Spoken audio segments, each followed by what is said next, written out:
சோரத்து பச்சை கண்டு இச்சையோ பட்டதில்லை.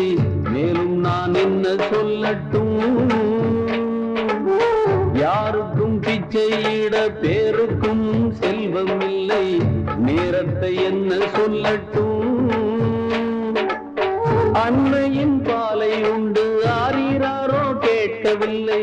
அம்மம்மா என்ன திண்ணையில் நான் வளர்ந்தும் தெருவில் தர்மம் கேட்கவில்லை.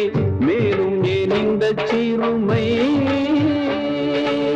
தெய்வங்கள் தந்த பிச்சை பொய்யா பொய்யா, இங்கே பொய் ஒன்றே மெய்யாய் போச்சே ஐயா ஐயா. இங்கே பொய் ஒன்றே மெய்யாய் போச்சே ஐயா ஐயா. தாயுண்டு தந்தை உண்டு பெற்றோரில்லே ஐயா